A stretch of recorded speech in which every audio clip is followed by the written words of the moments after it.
Hi,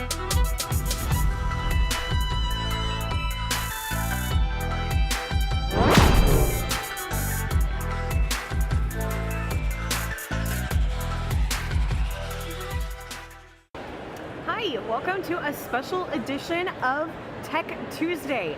I am live at VSTE, and actually you're not watching me live, but I'm recording this live at VSTE, the Virginia Society for Technology and Education Conference. It is 3 days of amazing educational technology presentations, very similar to the PD Academy that my school district held in August. Lots of different breakout sessions, lots of great opportunities to learn about educational tools and pedagogy, and it's been so exciting so far. I am currently, if you can kind of see behind me over here, I'm currently in the exhibit hall that just opened. So I'm going to try to get some great prizes that I can bring back to my school district as well.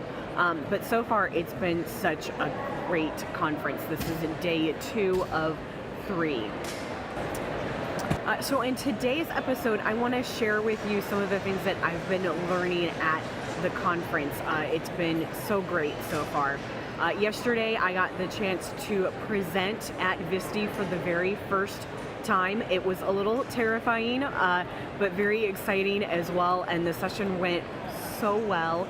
I actually received probably one of the best compliments of my entire career. We had my co-presenter and I had someone come up to us and say that if they didn't learn anything else throughout the conference, if they just had what we had presented during our presentation, that would have made the entire conference for her, and that is so incredible to hear.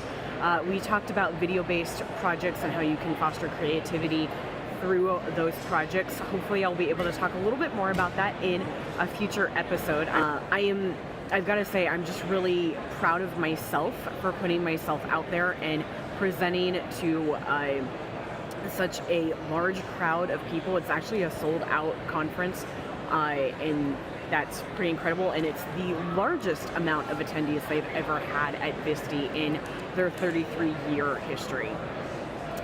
I'm excited for myself as well because I really put myself out there and tried something new, and that's kind of what I've been all about this year, is really trying new things and growing as an educator. So it was kind of a neat, ironic situation. During our Sunday Spotlight yesterday, Jennifer Orr is an educator from Fairfax County, and she spoke to the entire VSTE attendees about the courage to make waves in the classroom. And it was such a good moment for me to hear what she was talking about and going, I'm really trying to do this year, and hearing her journey about how she's been growing as an educator this year. She talked a lot about how we grew up as students and then educators, and how we were kind of served in education, and that the way that we are serving our students now, because it's such a different world for them, doesn't necessarily work the same way, and that we need to have the courage to make those changes in the classroom to serve our students the way that they need to be served in the 21st century. For her, she said, technology breeds courage, and she talked about how she's been blogging over the last few years and joining Twitter, and how she has grown so much in her reflection as an educator, looking back at lessons that she's created and how she can make them even better for her students. She's an elementary teacher who currently works with 3rd grade, and just how much she has learned from other people on Twitter, and being able to get that regular feedback from other teachers, and how that has made her so much more courageous as an educator and a teacher. And then on Monday, that would actually be today, but for you guys watching this tomorrow, it'll be yesterday. Keith Reeves is the VSTE Board of Directors. Actually, let me check and make sure I got that title right. He is the chair of the VSTE Board of Directors, and actually a former colleague of mine. And he He went on to say how football, American football, is similar to education, and how the goal of football is to get the ball towards the opposite end zone and score. So Keith said, play small ball. Make one move the ball as you can, in the way you can, one step at a time. And I thought those were some pretty powerful words about how we don't have to make huge changes in our classrooms. We just need to make those small changes. And over time, those small changes will build up into larger, more powerful, profound changes. Those are some pretty powerful words. So now it's a little later in the day. I've gone to a few more sessions. I'm also now sitting in one of the Flipgrid voice pods. I'll kind of show this side of it so I don't have a great picture of it for you.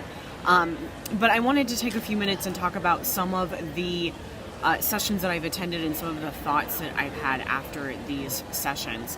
I went to one yesterday on how you can provide a PD for the time-crunched teacher.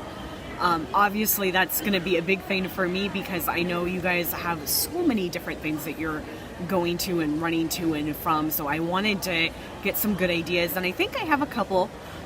One that I want to try, and it might be completely off the wall, starting in January, our very next snow day, I'm going to try doing just like a half-hour online PD, maybe through Google Hangouts or Zoom. I'll figure out which software I'll use.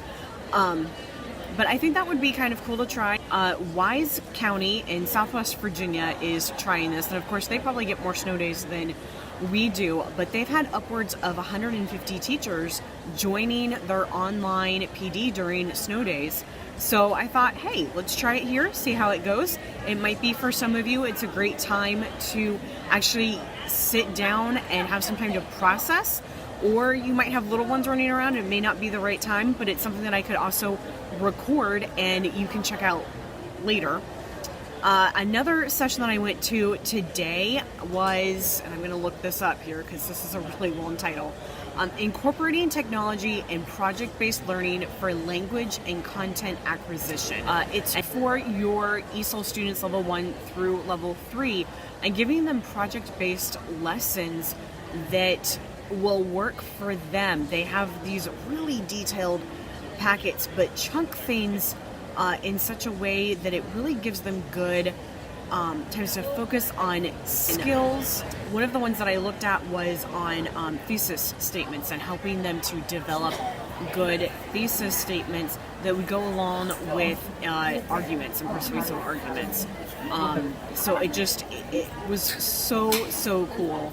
I'll put the link to the presentation in the description area below so that you can check that out. I'll do that for any of the ones that I talk about. I'll put the links into the description below. Awesome. And the session that I just came out of was student choice boards. And he showed some of the wrong ways to go about doing student choice boards that would completely overwhelm students with the number of choices and not giving them a lot of directions and feedback about what to do or what tools to use, and showing the right ways to go about doing this so that students wouldn't be completely overwhelmed with the number of choices, but something that really focuses on skills and concepts and not the tools, but also something that is engaging and differentiated for different types of skill levels for students.